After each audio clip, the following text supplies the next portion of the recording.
Shalom. This is an emergency broadcast alert, giving all praises, glory, and honor to Yahweh, Bahashim, Yahushai, Bahashim, Rekakadash, in whom we are in great debt. Double honors to the apostles of Great Millstone, who rule well, continue doing so, standing firm in the eyes of terror, who I learned this truth from. To the elders, the bishops, Akim and Aquab, salutations and blessings to the house of David.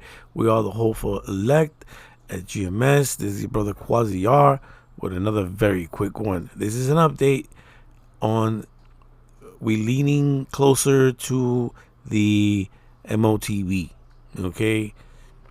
Closer to the end, if you may.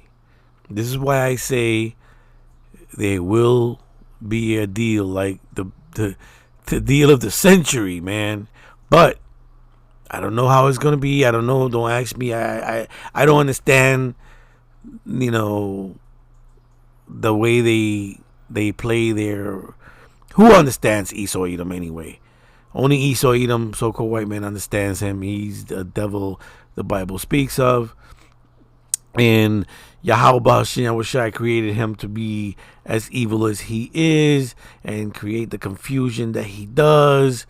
And so, with that said, this is why I'm saying that, you know, there's going to be a deal. In order for the MOTB to be worldwide controlled, you know, all in one for all type of thing, you need to have some sort of agreement.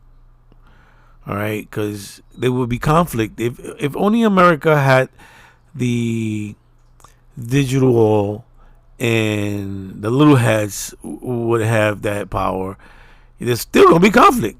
But if everybody were together on it somehow, and there will be, you know, business as usual around the world, and then, you know, somewhere along the line, somebody's gonna get pissed off because guess what? Esau Edom, so-called white man, or what should I say, Amalek, will, you know, want to capitalize on it, and he will want to be in the helm like always. He always wants to be at the helm, and he wants to control everything like always, you know. And the other nations are going to be like, no, you're not going to control us like you control the Hebrew, the real Hebrew Israelites. You're not going to enslave us. And, you know, me speaking like a man, I'm just thinking out loud because that's what I see, man. And, you know, correct me if I'm wrong, but listen to this.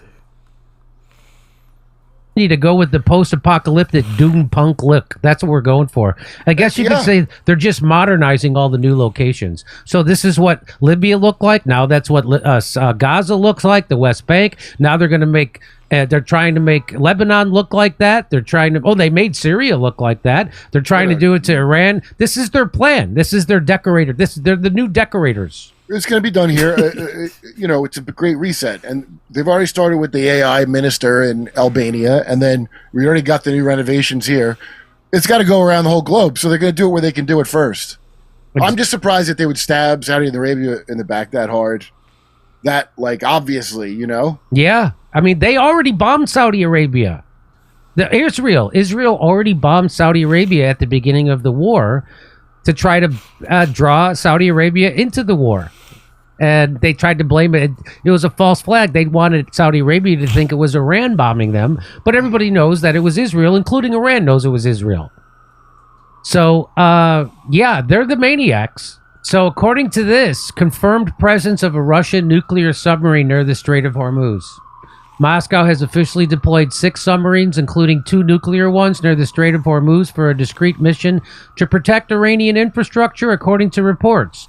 Their primary role is to prevent the United States and Israel from freely entering the strait or approaching the Iranian coast. This deployment sends a strong political message to the West, signaling that any major escalation against Iran could directly involve Russia. So I can't speak for the veracity of that report, but this comes from GBX Press. They follow me. Hey, how about I follow them back? How about that? So we know that Russia has threatened Israel. What? It says Iran. Iranian foreign minister attacks Trump now. You must send your soldiers to Iran, as you said, to open the Strait of Hormuz. If you are brave and stand by your word, don't talk so much. Just send your powerful soldiers to Iran. And if you are afraid to send them by plane, as happened before, we will send you an Iranian plane to transport them. I'll tell you, within 30 days, in front of the whole world, the Strait of Hormuz will be closed by order of Iranian sovereignty, and no one will dare to open it, not even after 100 years. Ask your friend Netanyahu what we are doing to him and his people every day. We are plunging them into constant nightmare, and you will soon be rid of this nightmare. This is the first time he has spoken in this manner since the beginning of the war. Truly powerful words. Wow. This here's without history. They also confirm it. The bombs are still falling, but Washington has already lost. A former U.S. military advisor said what most analysts are thinking.